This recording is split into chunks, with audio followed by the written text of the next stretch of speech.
OG Rose, and today we're going to be talking about the true isn't the rational, a core epistemic distinction. This is the paper named after the trilogy that is going to be talking about the distinction between the true and the rational. To be rational is to follow the logic of a given premise to their rational end, but not all premises are true.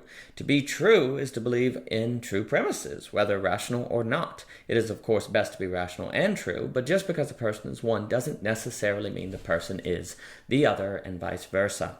We very often conflate the categories of true and rational, where we say if a person is acting according to what is true, that they are acting rationally. And the paper is going to make the point that, sure, 99.9% of the time, maybe the categories of true and rational overlap. But just because they overlap 99.9% of the time does not mean they are identical. And in fact, part of the problem is that we necessarily have to experience the true as the rational. The phrases that the trilogy will explore is the true isn't the rational, and the phrase the true is the rational.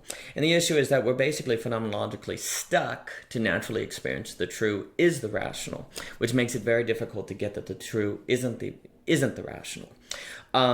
We really get glimpses of how the categories of true and rational are distinct in errors, in mistakes, in ironies, in brokenness. But that's precisely when we don't think rationality applies. We think irrationality applied, that rationality had nothing to do with the situation. And as a result, we lose sight of the distinction between the true and the rational. To use an example that I like to use to make the point, if I think it's going to rain today, it becomes rational to bring an umbrella. But let's say it doesn't rain. Does that mean I was irrational? No, relative to what I thought was true, it was very rational to bring the umbrella. It just turned out that I was wrong. It is possible to be rational and wrong. But the moment it turns out it's not going to rain, then it seems like a dumb choice, and I retrospectively think back on it and say I was irrational. No, we do not determine rationality and irrationality relative to outcome. That's another mistake. Even though, once we know the outcome, it becomes very difficult to remember the choice not filtered through the outcome. And that gets in the way of our capacity to realize that we did in fact act rationally relative to what we believed was true. It just turned out that what we believed was true was not true. There is no such thing as irrational thought process. Irrational is a description of an outcome or how a rational process turned out. I can talk about being reasonable, but I cannot talk about irreasonable. That's not even a term.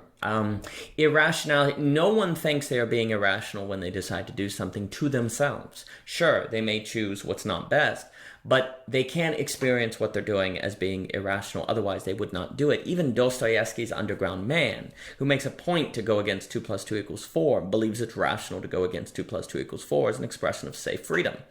No one experiences irrationality as irrationality. That is a description of, say, an outcome, a description of an individual action compared to a social convention, and so on and so forth. But there is no irrational thought process. There is only the word irrational, and even rationalization, as the paper will describe, are descriptions. They are not thought processes. We get trapped, though, in a dichotomy of thinking that a person is rational or irrational, and we end up treating irrational like a thought process. And it just so happens to be the case that people that don't think like us have the irrational thought process. That means they are not reasoning with a thought process like our own, so it becomes very easy to other them and to also decide that it's impossible to have a intellectual or constructive discussion with them because they think irrationally. And so tribalism, the collapse of politics, the death of the possibility of communicative rationality, as Habermas talks about, becomes impossible. So it is incredibly important to realize that irrationality is not a thought process, as isn't rationalization. Those are descriptions of rationality. Everyone operates rationally according to themselves. Problematically, since we do have to experience the rational, we do have to experience ourselves as rational, it becomes very, very easy to think the rational is the true, that the true is the rational, when in fact the true isn't the rational. But that only comes out during mistakes.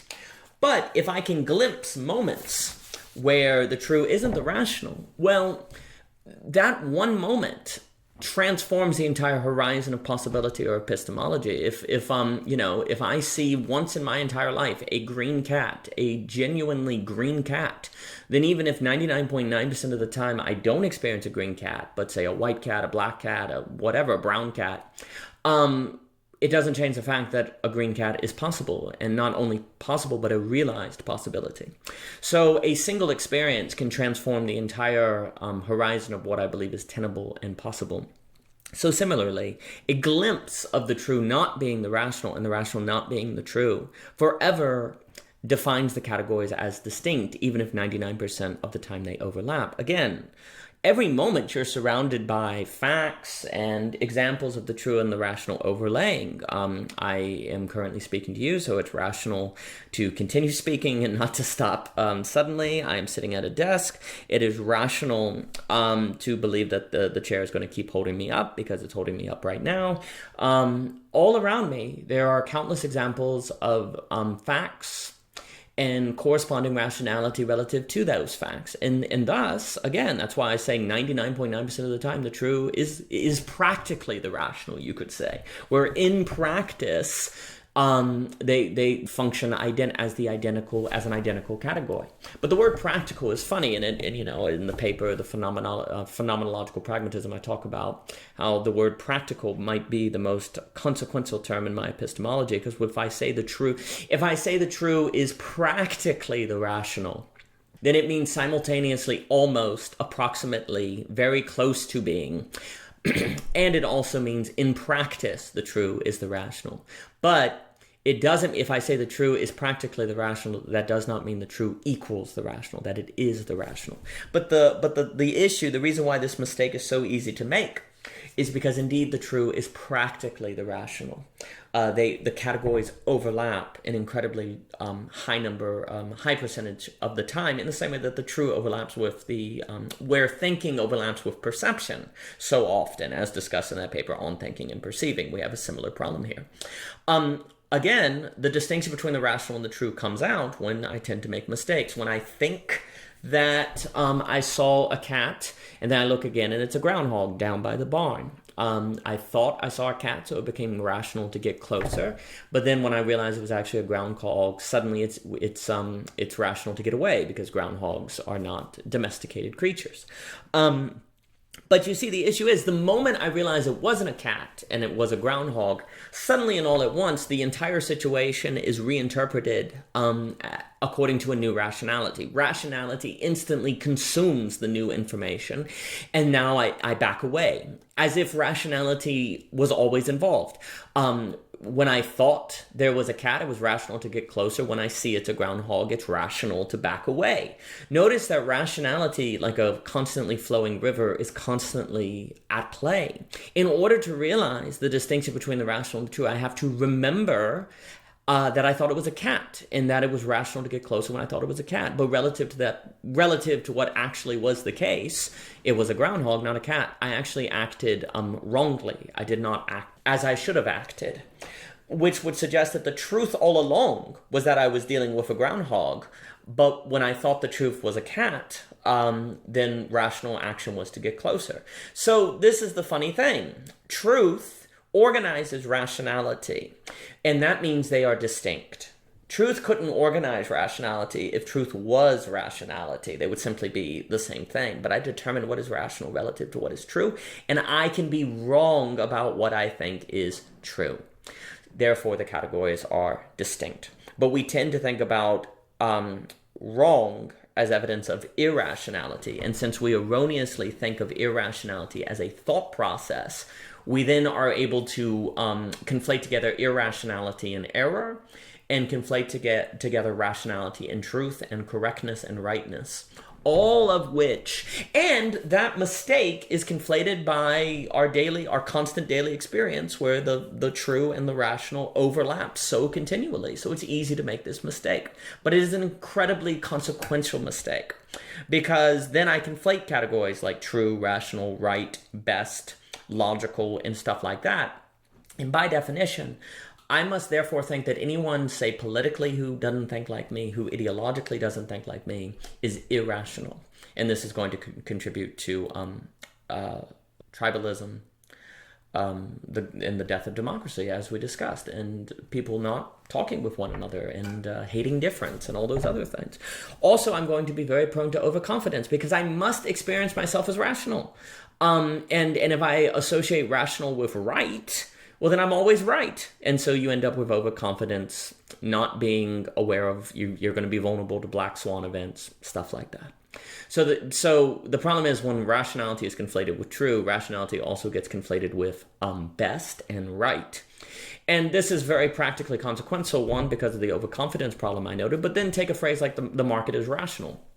Well, sure, the market is rational relative to what it thinks it's true, but sometimes what it thinks is true is wrong. But if I conflate the terms rational and right, then I'm going to think the market is always right. And that's going to contribute again to black swans, bad economic policy, and things like that. Now, another practical consequence of this mistake is we're very vulnerable to getting pulled, say, into cults or brainwashing. Because if we believe cults and brainwashing is a result of irrationality or rationalization or confirmation bias, and we associate all of those with irrationality, as a thought process, then as we engage in the thought process of rationality, we'll think we're not vulnerable to falling into that, when in fact it's rationality that leads into it. We tend to make a distinction between rationality and rationalization as if we can tell the difference. In the middle of the act, we can't tell the difference from the middle of the act. Sure, if we know the truth, if we know the outcome, which, we can never know with certainty, only with confidence, as the conflict of mind we'll talk about, then yeah, sure, we can talk about a difference between rationalization and rationality. But we do not experience that in the middle of it.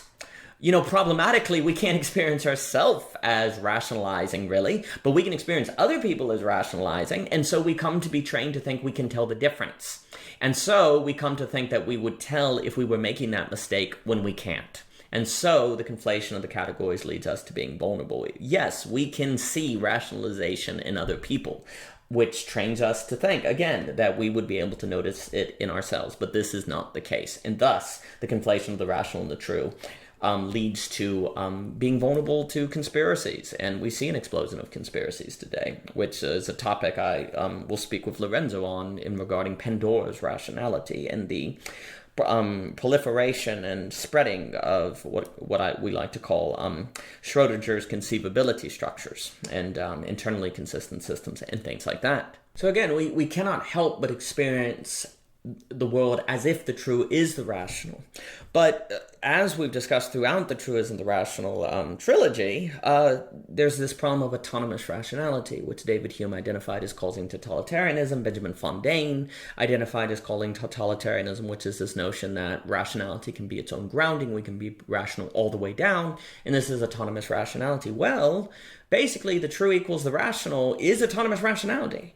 And so we are primed by our very experience and our inability to experience ourselves as not being rational. We are primed in our very being, you could say, to fall into autonomous rationality, which would suggest that we are naturally vulnerable to totalitarianism and all of the problems that come with that. So we're especially going to be vulnerable to it if we cannot if we don't realize the true isn't the rational. We are naturally oriented to conflate the true as the rational, and we certainly will if we don't even have the idea that these are not the same category, and to really take that to heart, because again, 99.9% of the time, our experience teaches us that the true is the rational, so why should we ever think they are not? Well, by really paying attention to ironies and mistakes and errors, those glimpses, really capturing those glimpses. Glimpses and glimmers is a theme throughout O.G. Rose, because we really, really have to notice them, which can require meeting certain conditions and conditioning ourselves in certain ways to be able to notice these things, which gets into conditionalism. But if we don't capture these glimpses, then we cannot reconfigure our horizon of what we believe is possible in the case in light of those glimpses, and so we are going to live our lives according whatever we think the world is without those glimpses. And in this case, that would be to think the true is the rational, and that will make us very vulnerable to totalitarianism. So critically, we have to understand that the rational and the rationalized are located on the same scale of logic, which is critical to realize, for it suggests that we end up rationalizing precisely because we are rational. We tend to think that we end up rationalizing when we're irrational, but there is no thought process of irrational. Irrational is a description. It is not a verb. No one can think irrationally. They can only arrive at irrational consequence and outcome. Irrationality is not a thought process. But what is real, as discussed regarding especially Benjamin Fontaine, is non-rationality.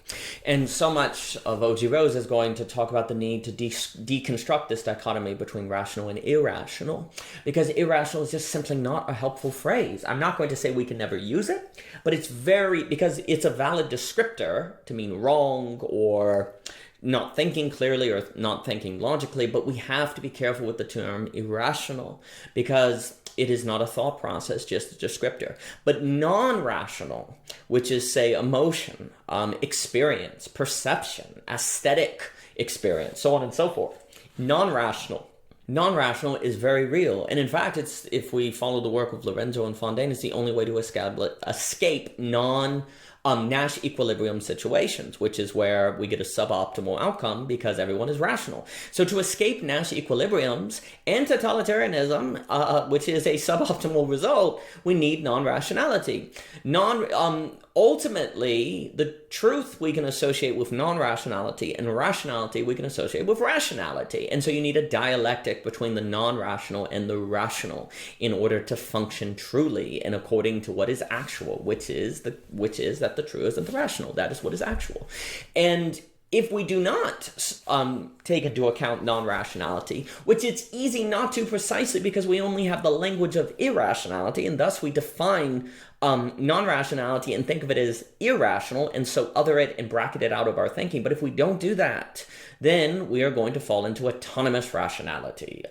Rationality alone, non-dialectical, which will lead to totalitarianism. I will argue it leads to the meaning crisis Vervaeke talks about, instrumental rationality that Johannes with Heidegger will talk about, the technological thinking that Heidegger warns about. All of these things follow from a failure to make a distinction from the true and the rational, from a failure to take into account the non-rational, which is necessary because if rationality is organized by truth, then how do we select our truth? Because rationality comes after truth. Sure, rationality can have something to do with our truth selection, say, because we have other truths of which we're operating according to, but it can't be the whole of it. We could not possibly autonomously pick our truths because truth is what organizes rationality. And so we can't even, if we think purely in terms of rationality, we can't even own the processes at which we arrive at our truths. We can't come to realize the role of experience. We can't come to realize the role of art, emotion for the truths that we select. And so diversity indifference in our pluralistic world can only be thought of as a result of rationality and people thinking to different conclusions. But here's the problem with that. We must experience every rationality that is not our own as irrational, as wrong. And if we conflate the rational and the true, then we must think of them as false. And if worse yet, if we have irrationality as a thought process, we must think of them as irrational. Without the distinction between the true and the rational, pluralism is basically set up to turn into a giant fight, to collapse, to turn into conflict, because we have no epistemological resources to think of the other as anything but stupid and dumb and incapable of reasoning, or they're ignorant and we have to tell them the truth, or they're just evil. They know the truth and they don't want to listen to it. And Kathy Solt in her book Being Wrong is excellent on this. She's really good on this subject, and that's a really important book. But the point is, there is no good way to interpret the other in an epistemological schema where the true is the rational. We cannot have a positive view of the other. We cannot see the other as potentially teaching us things we don't know, as giving us glimpses of different truths. Now, again, this is not to say relativism is the case. Relativism has been an effort to make space for the other, but it has done so by arguably deconstructing the substance and legitimacy of truths and epistemology. And that's not going to work, because truth and epistemology are substantive and real. This gets into the topic of conditionalism, which I will not get too much into here. But basically, truth is very substantive. It is not relative. It is conditioned by one's experiences, and our rationality is conditioned by the truth we assent to, which is solid, not this kind of fuzzy relativism. It's all very solid. And so, under a schema of the true not being the rational, there is space for the other. But if we do not have, if we cannot make that distinction, which we think we have reason not to because of our constant phenomenological experience, then it is very difficult to see how the world doesn't fall into tribalism, doesn't fall into conflict, and doesn't, frankly, suffer greater and greater existential anxiety until something breaks. For more by OG Rose, please visit ogrose.com, YouTube, Twitter. All likes, shares, follows, all of these things are a very big help. They help with the algorithm, all those different things. And thank you so much for your time.